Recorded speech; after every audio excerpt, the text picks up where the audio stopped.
guys! Welcome back to my channel. I'm Chloe Uni, ang inyong dakilang taga-react. At para sa ating video ngayon, mag-react tayo sa isa sa mga pinaka-sikat na P-pop group ngayon sa Pilipinas. To give you a recap, actually, I am more a K-pop fan. I like K-pop group like 17, Beast, EXO, FT Island, SNSD. Sobrang dami kong gusto na K-pop group. Pero kahit na mahilig ako sa K-pop group, fan din ako ng mga P-pop song, lalo na yung mga kanta ng SB19. So, dito sa Pilipinas, merong sikat na P-pop group na ang pangalan ng grupo nila ay BINI. Naririnig ko na actually yung mga kanta nila. Pero so far, hindi ko pa naririnig yung kanta nila from first hanggang sa huli. Tapos, may mga alam ako na name ng member nila, like Maloy. I-correct nyo ako kasi baka mali ako Maloy, Mika, and Sheena. Kasi parang nakikita ko sila sa mga social media accounts ko. Pero all in all, hindi ko pa talaga napapanood pati yung mga music video nila tsaka yung mga performance nila talaga. I just know them, pero hindi ko pa napapanood yung lahat ng mga video nila.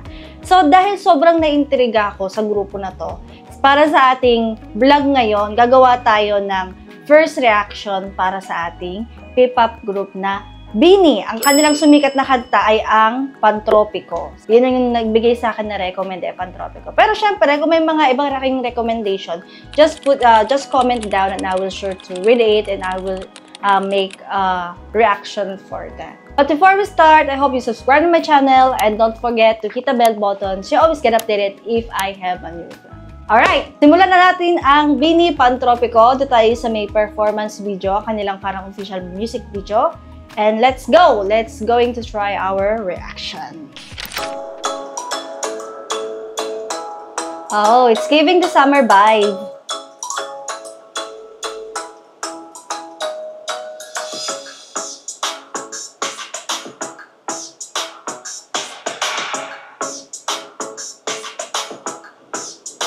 Tama-tama summer ngayon sa Philippines.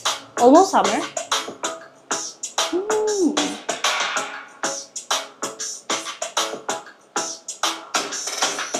Magaganda sila. BINI Pantropiko.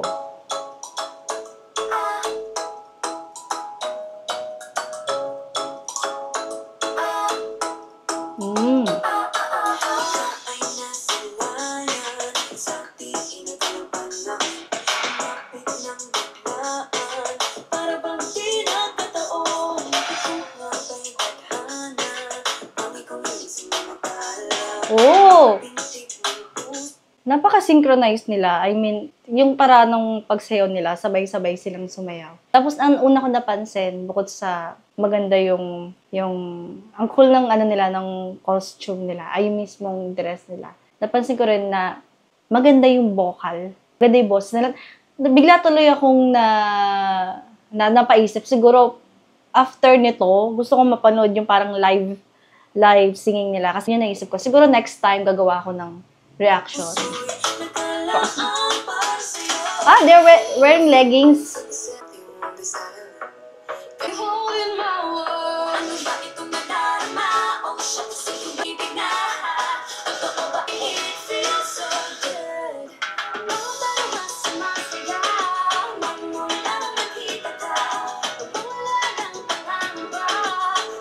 Oh! Isa lang yung gloves niya. Pero, ang cute niya. This is Maloy. Tama ba ako? Ang ganda ng costume nila.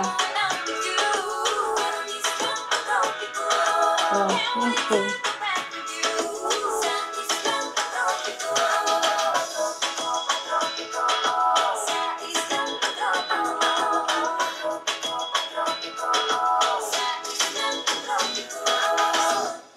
Ang ganda ng nila, no? Ang ganda ng transition nila sa pagsayaw. I mean, yung position nila. Yung paraan ng pag-ikot. At saka, nagustuhan ko yung boses nila kasi naririnig ko sa mga ibang K-pop group, yung boses nila, hindi siya ganun kalalim. Unlike them na bawat sa kanila malalalim yung boses nila. I think so ito yung isa sa mga trademark na mga Pinoy sa pagkanta. Pero alam ko worldwide naman, alam siya na yung mga Pinoy magagaling talaga sa pagkanta. So ayun, hindi na ako na-shock. Naging proud ako habang pinapanood ko sila na kumakanta. Naging proud ako. Tsaka di ba? Ang hirap kayang sumayaw sa sa may buhangin. Pero sila, carry lang nila no? Parang baliwala lang. Oh. Ang hirap kayang sumayaw.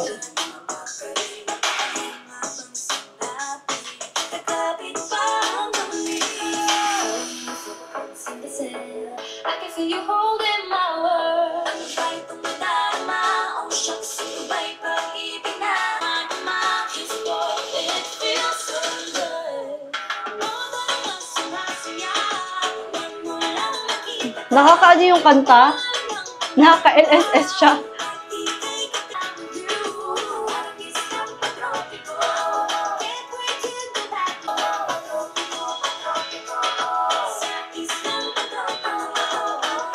Galing nilang sumayaw.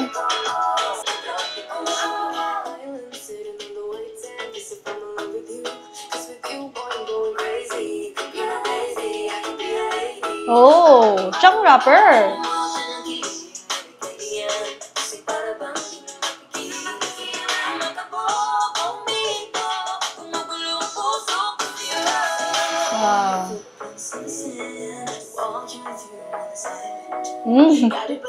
Aura.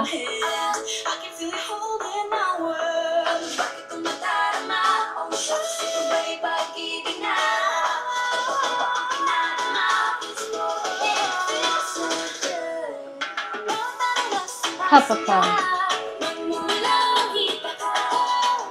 Oh, ako lang ba? Ako lang ba? Pero napansin ko yung bawat sayaw nila sa chorus, iba-iba yung choreography. O baka, hindi ko napansin nung nakaraan. Pero parang feeling ko, kada chorus, iba-iba sila ng choreo eh. Meron akong ganun K-pop group na gustong-gusto, yung 17. So, nagulat ako kasi nakita ko parang iba-iba rin yung choreo nila sa kada chorus. Tama ba ako? Pero siguro ulitin ko siya mamaya para makita ko kung tama yung hinala ko o hindi.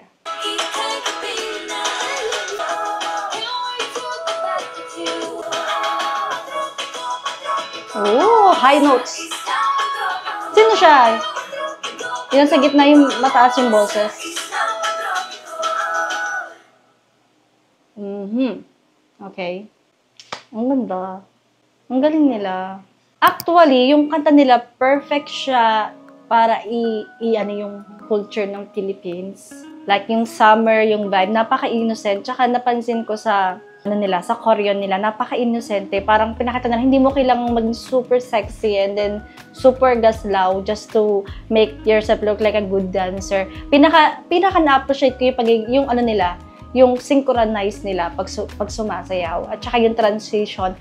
And, ito yung pinaka-nagustuhan ko. Ito kasi lagi ko tinitignan kapag pumipili ako ng grupo na gusto ko. Yung vocal nila. Ang ganda ng vocal. Pati yung rap. Alam ko yung rapper. Hindi ba yun si Mika? Tama ba ako? Hindi ko sure. Pero ito na siguro yung panahon para i-search ko yung grupo nila. Yung talagang tignan ko yung mga bawat member.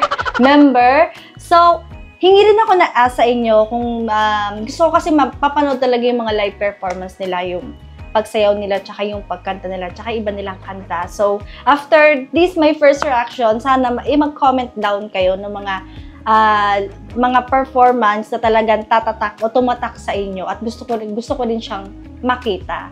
Para sa final, masasabi ko, merong dahilan kung bakit yung BINI nag-isa sa mga pinakasikat na P-pop group sa Pilipinas. Meron dahilan kung bakit gusto sila ng tao at meron dahilan kung bakit nagustuhan ko sila sa ngayon. So, hindi ito yung magiging first time na mag-react ako. Talagang hindi ito yung magiging first time. Meron akong susunod pa na reaction at sana susunod. Gusto ko talaga mapanood yung live performance and live singing nila. Wala pa akong makakuhang bias. Hindi ko pa masabi kung sino sa kanila yung pinaka-favorite ko. Siguro pag mga nakapanood ako ng 4 or 5 pa na performance, baka malaman ko na. All in all, naging maganda ating reaction at ang masasabi ko, I love BINI. Thank you so much for watching my reaction, my first reaction to P-pop group BINI. And don't forget to subscribe to my channel and hit the bell button so you always get updated if I have a new vlog or a new reaction. This is Chloe Uni and see you again next time. Bye-bye! Paalam! Pero to be honest, nakaka-LSS talaga yung kanta nila. Pantropiko. Paano ba? Pantropiko, ganito pala. Ay, di, ganun pala, ganun.